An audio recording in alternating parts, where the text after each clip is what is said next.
Good morning student. आज हम discuss करें ओजोन ग्रुप 16 के एक इम्पोर्टेंट टॉपिक के बारे में, ओजोन, जिसके पिछले वीडियो में हमने ओजोन बनाने की विधि के बारे में डिस्कस किया है। आज हम डिस्कस करें केमिकल रिएक्शन।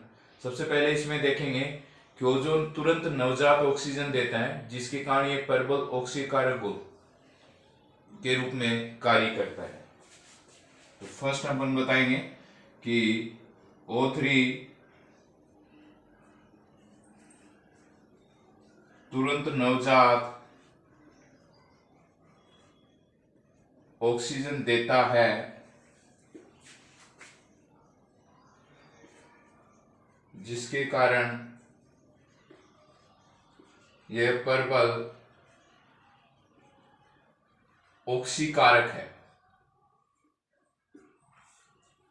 ओके, किस प्रकार कार्य कर रहा है?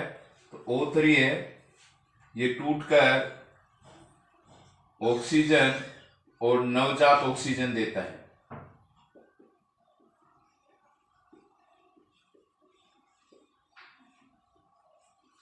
यदि इसको एग्जाम्पल के द्वारा एक्सप्लेन करें तो ये एग्जाम्पल इसका मानेंगे कि PbS यदि ओजोन के साथ क्रिया करे तो लेड सल्फेट में बदल जाता है।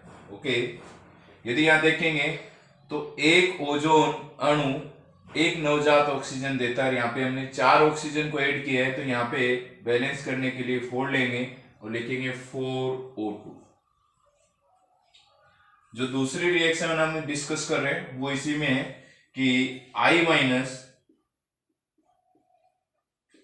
वाटर और ओजोन के साथ रिएक्शन किया जाए तो आयोडाइड आयोडीन में बदल जाता है, और यहां ये ऑक्सीजन नवजात ऑक्सीजन H2O के साथ क्रिया करके हाइड्रोक्साइड आयन बनाता है और O2 मुक्त होती है। ओके, नेक्स्ट इसमें देखेंगे कि O3 का मात्रात्मक आंकलन कैसे किया जाता है। तो सबसे पहले कहेंगे जब O3 बोरेट बफर अर्थात जिसका पीएच कितना हो 9.2 हो, उसके बोरेट बफर के कियाई आधिक्य के साथ यदि अभिक्रिया करवाई जाती है, ओजोन की बोरेट बफर जिसमें कियाई पोटेशियम आयोडाइड अधिक मात्रा में हो, उसके साथ जब ओजोन की अभिक्रिया करवाई जाती है तो I2 मुक्त होता है, और I2 जो मुक्त हुआ है इसकी क्रिया सोडियम थायोसल्फेट के साथ करवाने पर हम O3 का मात्रात्मक आंकलन कर सकते हैं। रिएक्शन को देखें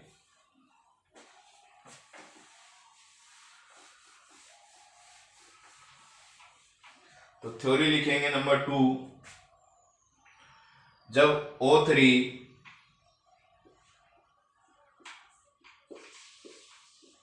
बोरेट बफर जिसका पीएच 9.2 है में KI विलियन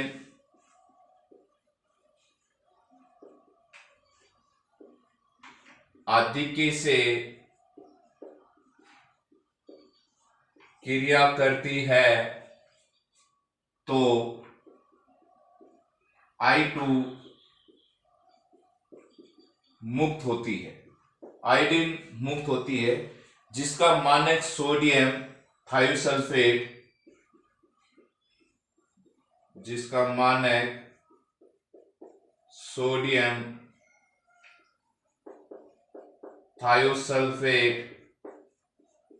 Na2H2O3 विलियन के साथ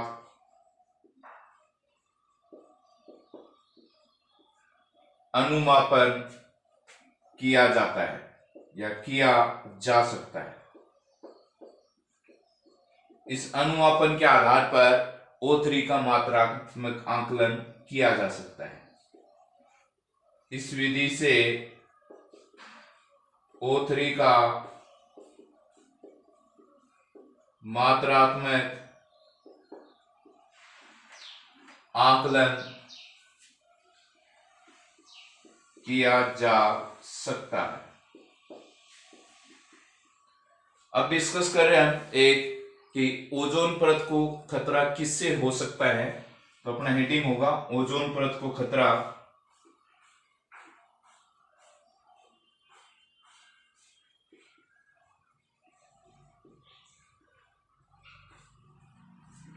यदि कहीं से वायुमंडल में नाइट्रिक ऑक्साइड गैस यदि उपलब्ध हो जाए तो वो ओजोन गैस के साथ क्रिया करके नाइट्रोजन डाइऑक्साइड और O2 गैस बनाता है।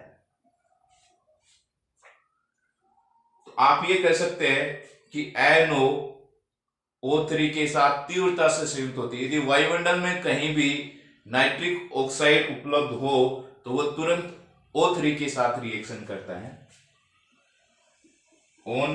NO3 के साथ तीव्रता से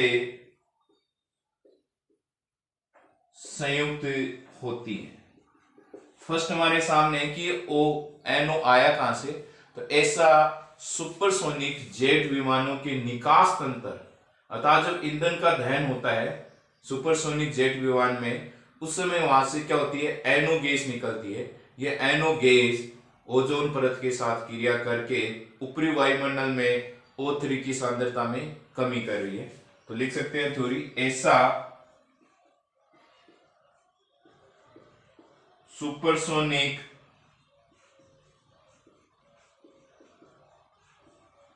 जेट विमानों के निकास तंत्र से उत्सर्जित NO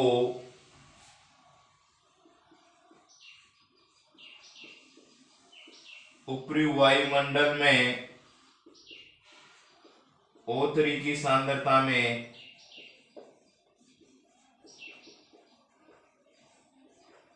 कमी कर रही है। ओके, ये तो फर्स्ट हुआ।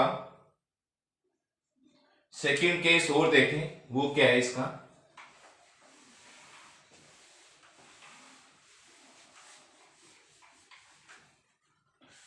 फ्रीऑन के उपयोग से कार्बन के हेलोजन अर्थात क्लोरीन और फ्लोरीन व्युत्पन्नों को फ्रीऑन कहते हैं। फ्रीऑन के उपयोग से अर्थात जिनका उपयोग प्रशीतक के रूप में अर्थात शीत संग्रह के रूप में किया जाता है और एरोसोल स्प्रे में किया जाता है, इनका उपयोग से भी ओजोन परत नष्ट हो रही है। तो सेकंड लिखेंगे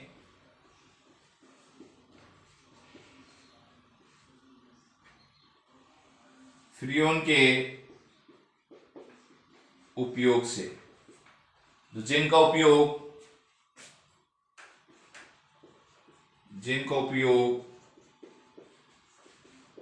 प्रशीतक तथा एरोसोल स्प्रे में होता है। ओके, अब हम यहां डिस्कस करें और इसकी संरचना के बारे में कि ओजोन की संरचना कैसी होती है। तो फर्स्ट लिखेंगे O3 अणु की आकृति कोणीय होती है।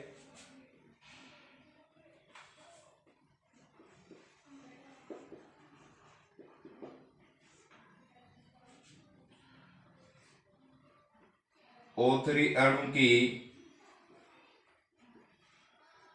आकृति कोणीय होती है।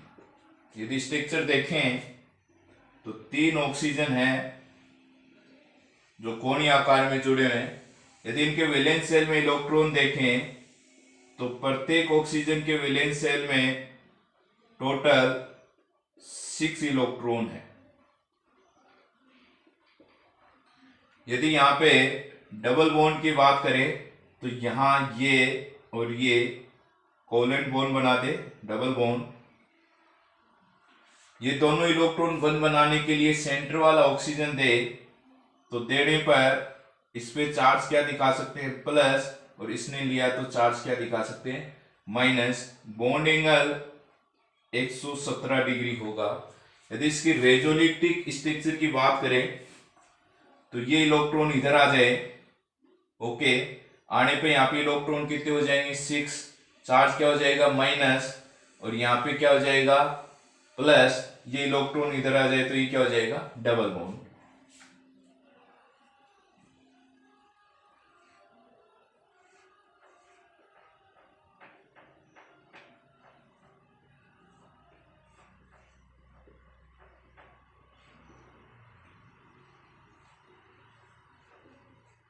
ये अब एक नया टॉपिक डिस्कस करेंगे, ऑक्साइड क्या होते हैं। ऑक्सीजन का किसी तत्व के साथ द्विअंगी यौगिक बनना ऑक्साइड कहलाता है।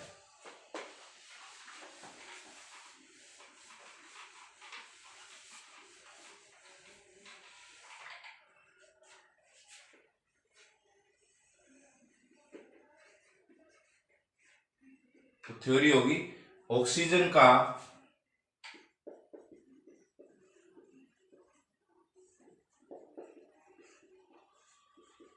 किसी तत्व के साथ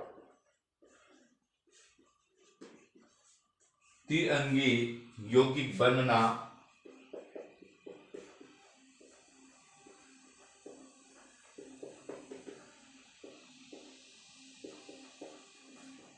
ऑक्साइड कहलाता है।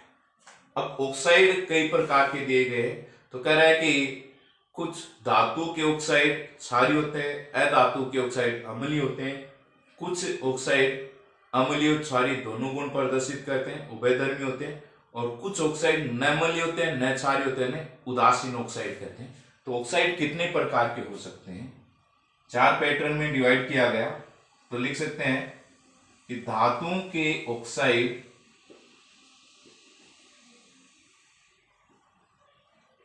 क्षारीय होते हैं, ओके,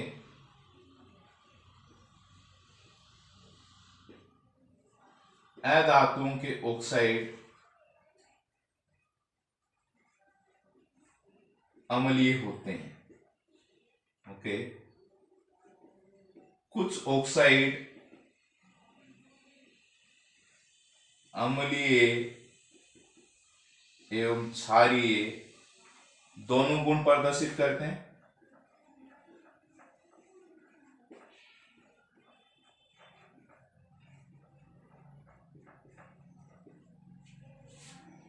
उभयधर्मी होते हैं।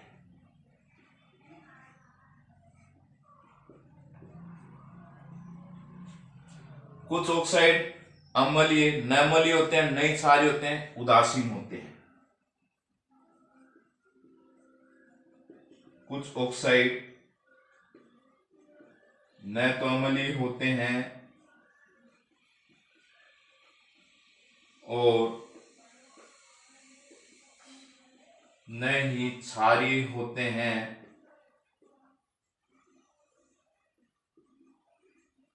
उदासीन कहलाते हैं। ऐसे ऑक्साइड जिनमें दोनों ही गुण नहीं होते उदासीन कहलाते हैं। अब 1 बाय 1 स्टडी कर रहे हैं इनका कि कौन से ऑक्साइड अम्लीय होंगे, कौन से क्षारीय होंगे।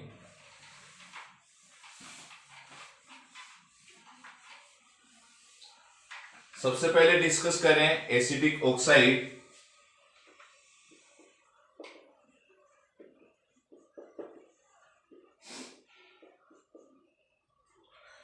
वे ऑक्साइड जो जल में विलय होकर अम्ल बनाते अम्लीय ऑक्साइड कहलाते हैं। वे ऑक्साइड जो जल में विलय होकर अम्ल बनाते हैं,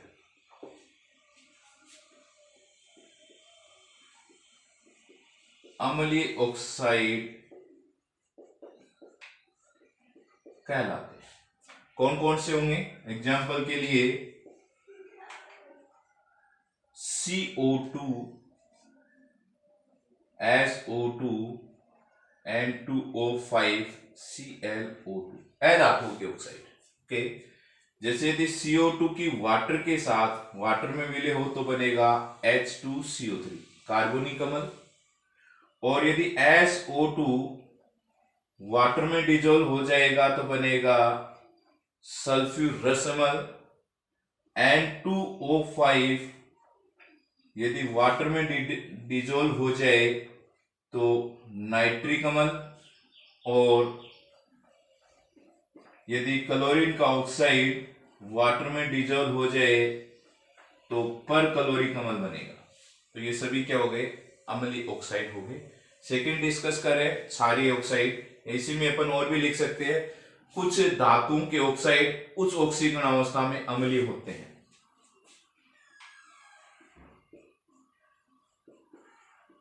कुछ धातुओं के ऑक्साइड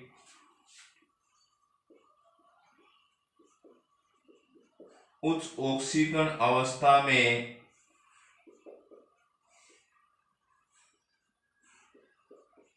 अम्लीय होते हैं। जैसे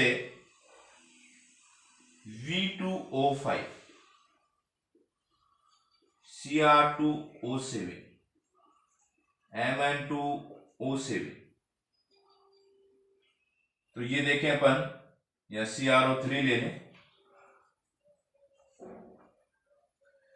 इसमें V की ऑक्सीकरण अवस्था +5, इसमें Cr की ऑक्सीकरण अवस्था +6, इसमें Mn की ऑक्सीकरण अवस्था +7।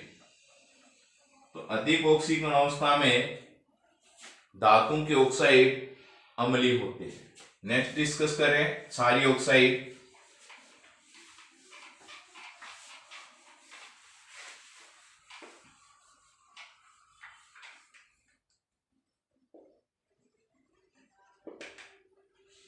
वे ऑक्साइड जो जल में विलय होकर क्षार बनाते हैं क्षारीय ऑक्साइड कहलाते हैं। जो जल में विलय होकर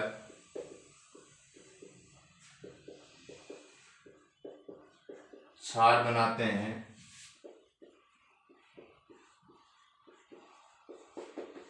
क्षारीय ऑक्साइड कहलाते हैं। जैसे Na2O, MgO, CaO। यदि बात करें Na2O वाटर के साथ रिएक्ट हो तो हो जाएगा 2NaOH, क्षारीय हो गया जलीय विलयन। यदि MgO वाटर के साथ रिएक्ट करे तो हो जाएगा MgOH2, क्षारीय। इसी प्रकार कैल्शियम ऑक्साइड वाटर के साथ रिएक्ट हो तो कैल्शियम हाइड्रोक्साइड बनाता है। अर्थात ये वे ऑक्साइड जो जल में विलय होकर क्षार बनाते हैं क्षारीय ऑक्साइड कहलाते हैं। अब डिस्कस करें उभयधर्मी ऑक्साइड।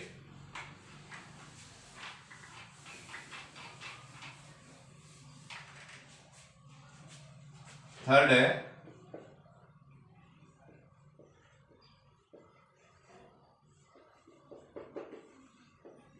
उभयधर्मी ऑक्साइड।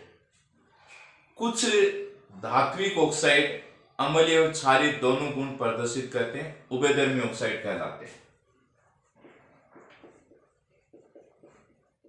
कुछ धात्विक ऑक्साइड अम्लीय एवं क्षारीय दोनों ही गुण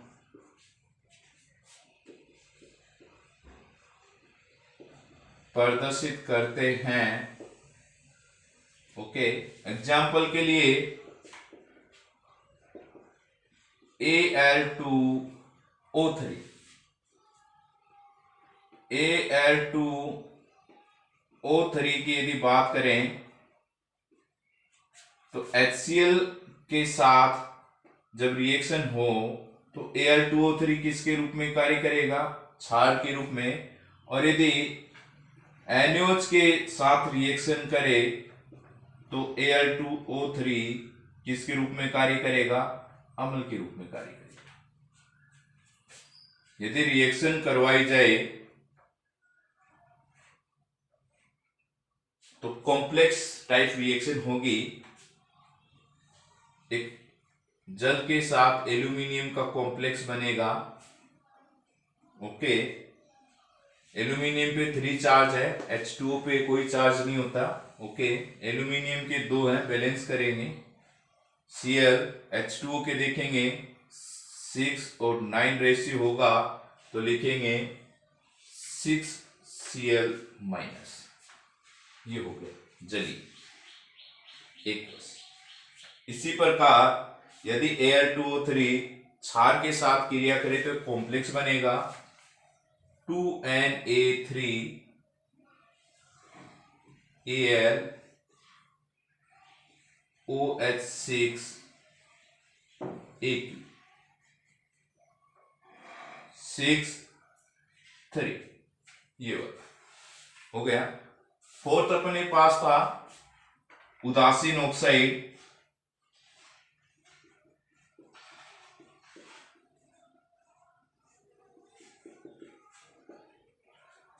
कुछ अधात्विक ऑक्साइड अम्लीय और क्षारीय दोनों गुण ही प्रदर्शित नहीं करते। कुछ अधात्विक ऑक्साइड अम्लीय एवं क्षारीय दोनों ही गुण प्रदर्शित नहीं करते। क्या कहलाएंगे? उदासीन। यदि एग्जाम्पल की बात करें,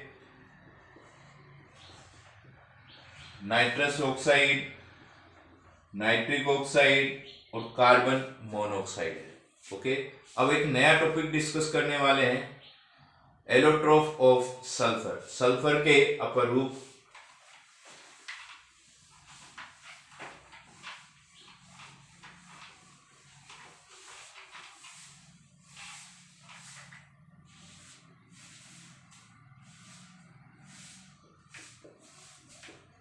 एलोट्रोफ ऑफ सल्फर। सबसे पहले डिस्कस करेंगे सल्फर के जो रूप हैं उनको। स्टेली रूपों में अल्फा सल्फर, बीटा सल्फर दिया गया है और एपिस्टेली में दिया गया प्लास्टिक सल्फर। सबसे पहले देखेंगे कि अल्फा सल्फर, जिसे विषम लंबाक सल्फर भी कहते। फर्स्ट, अल्फा सल्फर या विषम लंबाक सल्फर, इसकी प्रॉपर्टी के बारे में डिजाइन कर रहे हैं। तो कुछ स्पेसिफिक प्रॉपर्टी है कि जैसे पीले रंग का होता है। ओके, इसका जो गलनांक है 385.8 केल्विन, घनत्व 2.06 होता है, जल में विलय होता है, कार्बन डाइसल्फाइड में अविलय होता है और ये 369 के से कम ताप पर स्थायी है। इससे अधिक ताप पर ये बीटा सल्फर में परिवर्तित हो जाता है। कमरे के ताप पर सबसे ज्यादा स्थायी रूप इसी का होता है। ओके, ये ऊष्मा और विद्युत का कुचालक होता है। इसे कैसे बनाया जाए? तो विषम लंबाक सल्फर को सल्फर शलाका, सल्फर की जो छड़ें होती है उसको कार्बन डाइसल्फाइड विलयन में वाष्पित करके प्राप्त किया जा सकता है। इसकी जो संरचना है वो S8 होती है, अर्थात 8 सल्फर है वो पुटित वलय के रूप में संरचना बनाते हैं। तो इसकी प्रॉपर्टी लिख रहे हैं 1 by 1। सबसे पहले लिखेंगे ये पीले रंग का अपरूप है,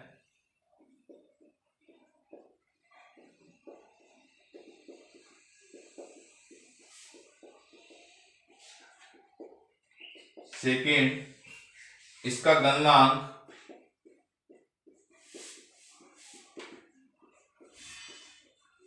385.8 के होता है तथा इसका घनत्व है 2.06 होता है। ओके, थर्ड लिखेंगे यह H2O में विलय होता है तथा CH2 में अविलय होता है। कार्बन डाई सल्फाइड में अविलय होता है। फोर्थ, यह 369 के ताप से कम ताप पर स्थायी है। इससे अधिक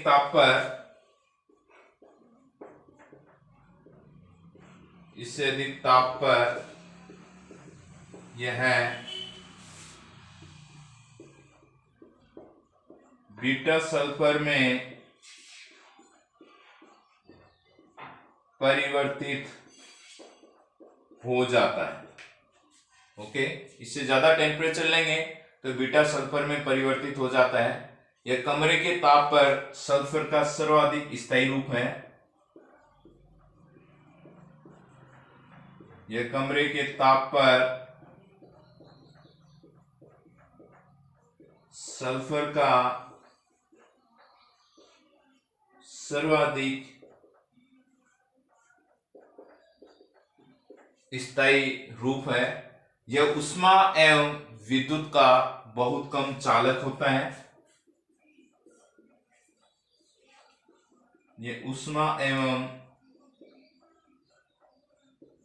विद्युत का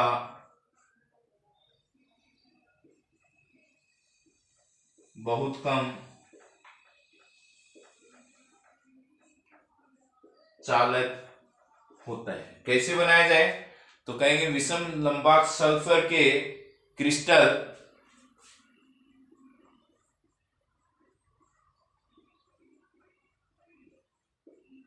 विषम लंबाक सल्फर के क्रिस्टल सल्फर शलाका के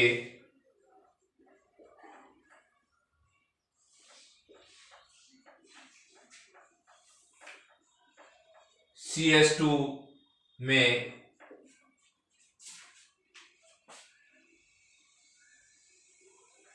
विलयन को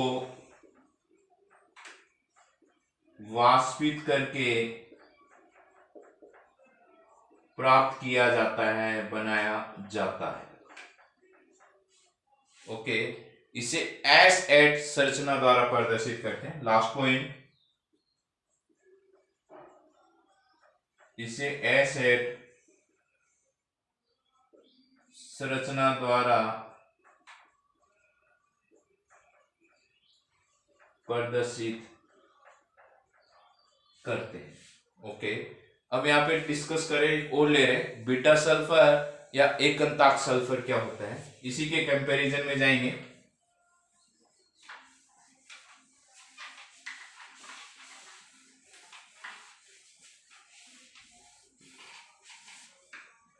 सेकेंड डिस्कशन है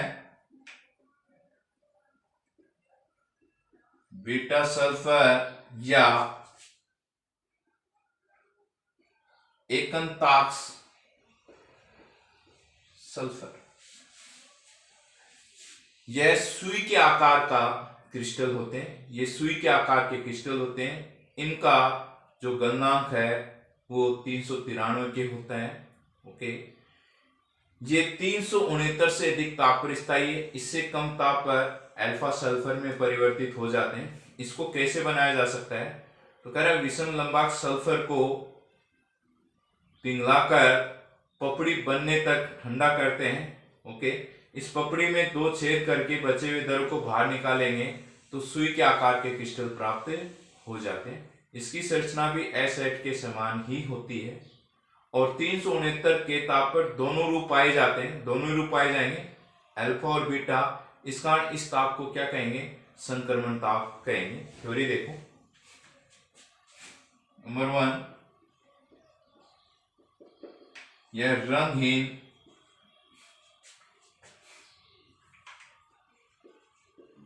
सुई के आकार के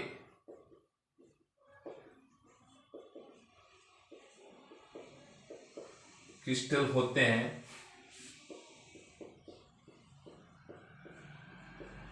इनका गलनांक 393 के होता है तथा इसका घनत्व 1.98 होता है। थर्ड, ये 369 के से अधिक ताप पर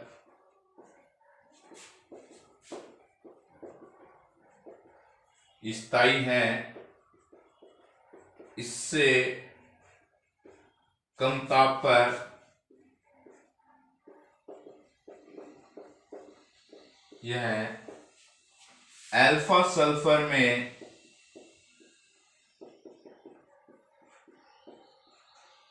परिवर्तित हो जाता है। इससे कम ताप पर अल्फा सल्फर में परिवर्तित होगा। कैसे बनाएंगे?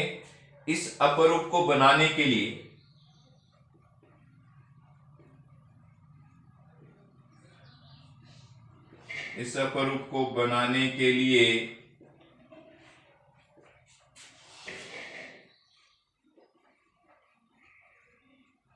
विषम लंबाक सल्फर को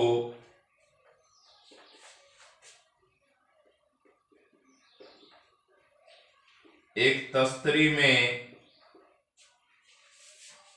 पिघलाकर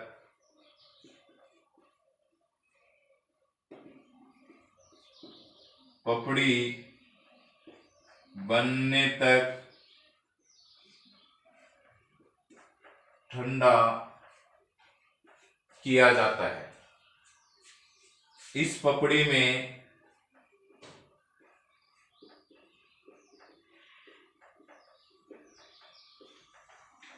दो छेद करके बचे हुए द्रव को बाहर निकाल दिया जाता है।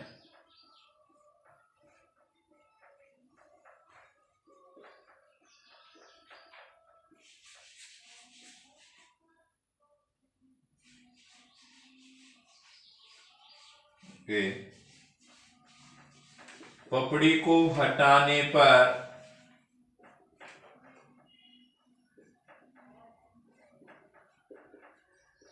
सुई के आकार के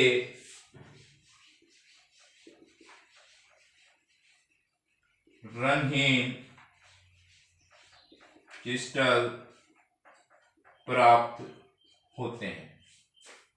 ओके, इसकी संरचना एसिड के समान है। ओके, नेक्स्ट हम डिस्कस करेंगे 369 के ताप पर दोनों रूप स्थायी हैं। ताप पर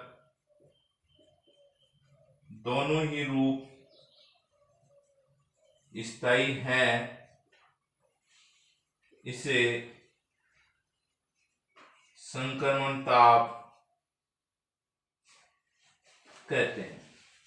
ओके, अब इसकी स्ट्रक्चर के बारे में देखते हैं कि अल्फा और बीटा दोनों ही सल्फर वो एसिड संरचना में पाए जाते हैं। तो एसिड संरचना क्या है वो देखो।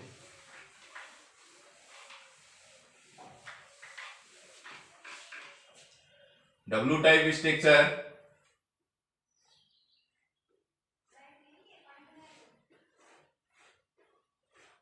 One two three four five six seven eight. Bond angle जो ले रहे हैं वो 160 डिग्री है। एस एस बंध लंबाई है वो 204 पिकोमीटर।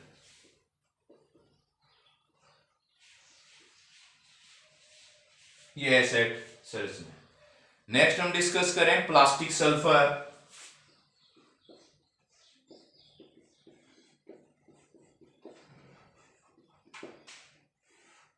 प्लास्टिक सल्फर क्या है? ये कह रहा है यदि उबले हुए सल्फर को ठंडे जल में डाल दिया जाता है तो रबर के समान एक मुलायम पदार्थ प्राप्त होता है जिसे प्लास्टिक सल्फर कहते हैं। ये मुलायम और प्रत्यास्थ होता है जो धीरे धीरे समय के साथ विषम लंबाक सल्फर में परिवर्तित हो जाता है। तो थ्योरी होगी पिघली हुई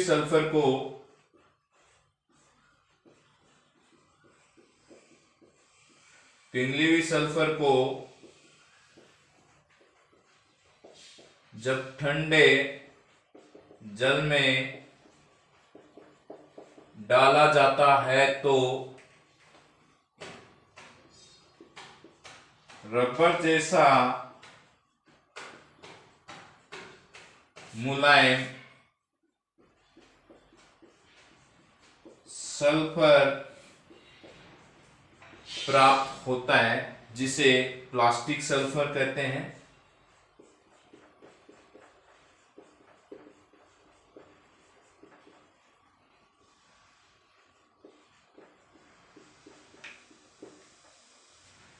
यह नरम एवं प्रत्यास्थ होता है।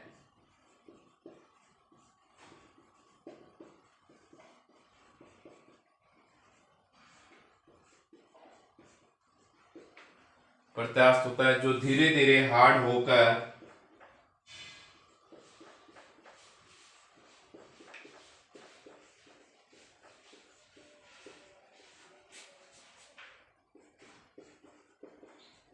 विषम लंबाक्ष सल्फर में परिवर्तित हो जाता है। ओके, इसकी संरचना S6 के समान होती है, चेयर लाइक स्ट्रक्चर होती है।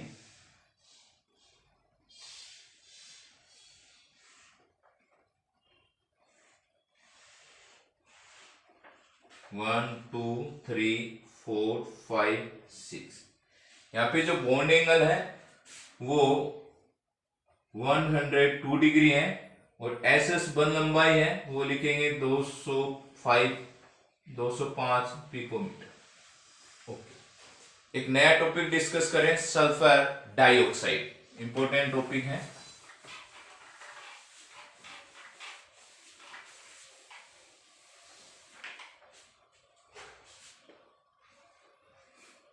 SO2 सबसे पहले डिस्कस करेंगे कि बनाया कैसे जाए। विल्सन सल्फर को वायु में जलाकर, यदि सल्फर को वायु में जलाएंगे तो डायरेक्ट क्या बनेगा, SO2 बनेगा। तो फर्स्ट हो जाएगा सल्फर को वायु में जलाने पर S प्लस O2 तो हो जाएगा SO2।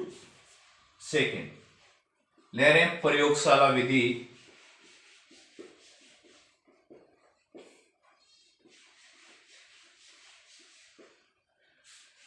सोडियम सल्फाइड की सांद्र H2SO4 के साथ अभिक्रिया से A,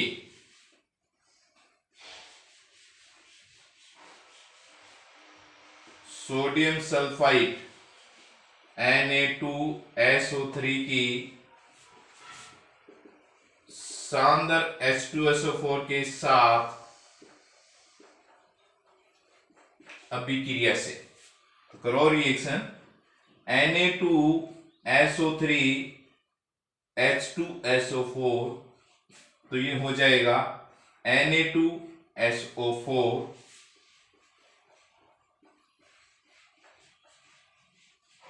यहां से एक ऑक्सीजन इसको दे दूं तो हो जाएगा H2OSO2।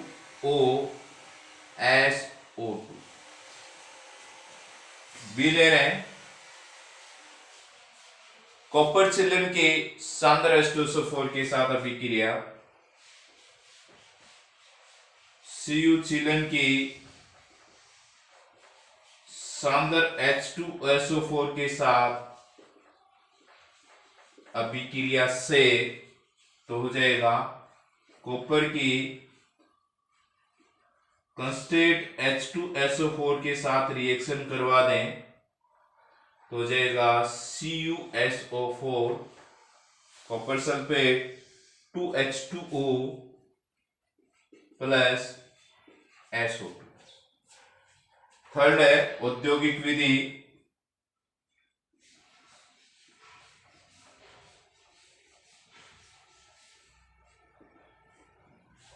आयरन पाइराइट को वायु में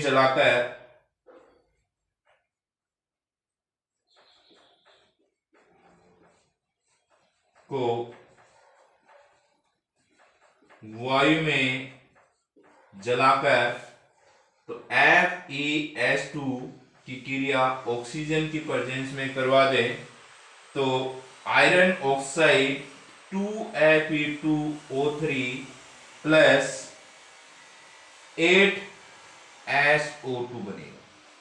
ओके, अब डिस्कस कर रहे हैं केमिकल रिएक्शन।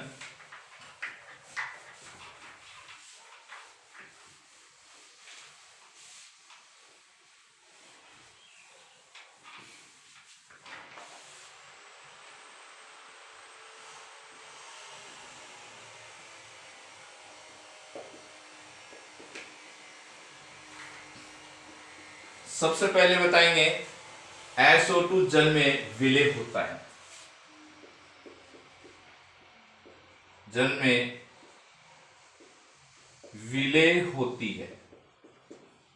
यदि SO2 की क्रिया वाटर से करवा दें तो हो जाएगा सल्फ्यूरस अम्ल H2SO3 से कि यह NaOH में विलय होकर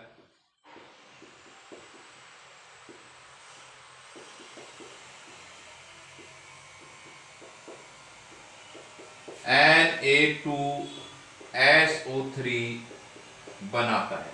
रिएक्शन देखो, NaOH के 2 मोल ले लें, रिएक्शन करवा दें SO2 के साथ, तो यहां से वाटर निकाल दें तो हो जाएगा Na2SO3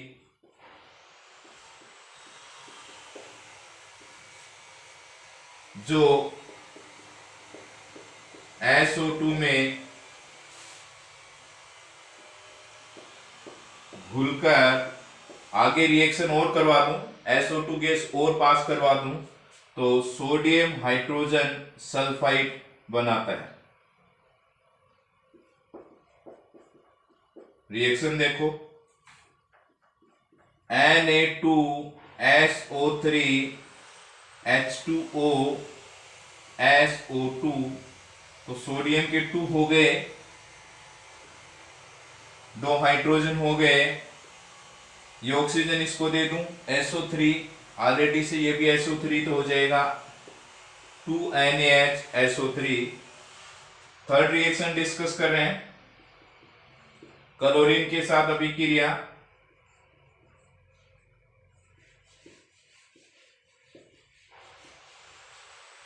क्लोरीन के साथ रिएक्शन SO2 चारकोल उत्प्रेरक की उपस्थिति में क्लोरीन के साथ रिएक्शन करके सल्फ्यूराइल क्लोराइड बनाता है। नंबर 4, ऑक्सीजन के साथ अभिक्रिया।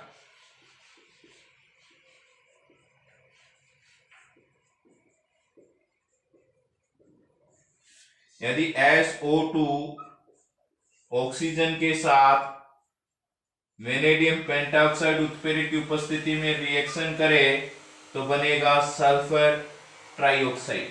ओके, एक इंपॉर्टेंट रिएक्शन देख रहे हैं SO2 की कि ये अपचायी के रूप में कार्य करता है। कैसे अपचायी के रूप में कार्य कर रहा है उसके बारे में। तो SO2 अपचायी के रूप में कार्य करता है। इंपॉर्टेंट रिएक्शन एग्जाम में यही आता है ज्यादातर। SO2 अपचायी के रूप में व्यवहार करता है।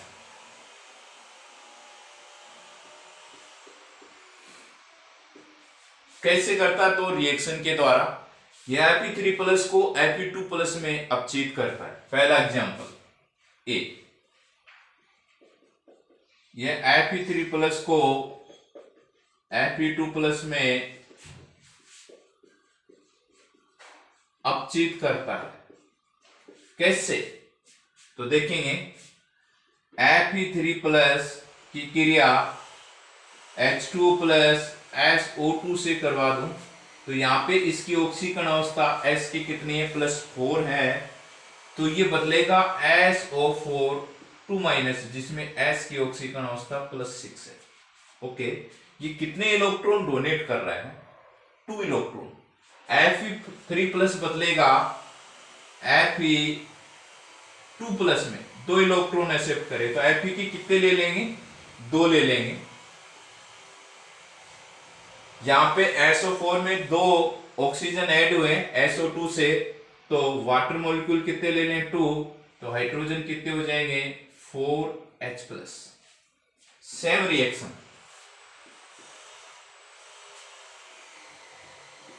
ये KMnO4 विलयन को रंगहीन करता है, कलरलेस करता है। कैसे कलरलेस करें? तो KMnO4 को मैं लिख सकता हूं MnO4 माइनस, इसकी क्रिया किससे करवा दो? SO2 गैस प्रोवाइड कर देंगे, कलरलेस हो जाएगा।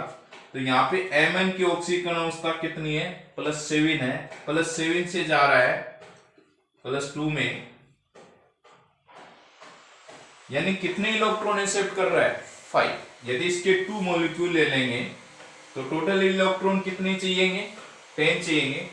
और एक SO4 माइनस में जाने पर 2 इलेक्ट्रॉन डोनेट करता है, 10 इलेक्ट्रॉन चाहिए तो 5 ले लो इसके, तो 5SO2 बदल जाएगा 5SO4 2 माइनस में।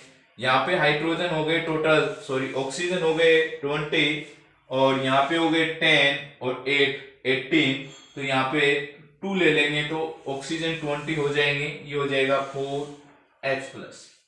ओके, नेक्स्ट है स्ट्रक्चर। तो O3 के शेप और SO2 की शेप दोनों सेम है, तो लिख सकते हैं SO2 अणु की आकृति कोणीय होती है। सेम वैसे स्ट्रक्चर बनाने वाले हैं। वैलेंस शेल में 6 इलेक्ट्रॉन है प्रत्येक, चाहे सल्फर हो चाहे ऑक्सीजन हो। यदि ये डबल बॉन्ड बनाए, सहसंयोजक बॉन्ड बना रहा है, ओके, और ये उप सहसंयोजक बॉन्ड बनाए, दोनों इलेक्ट्रॉन सल्फर ने दिए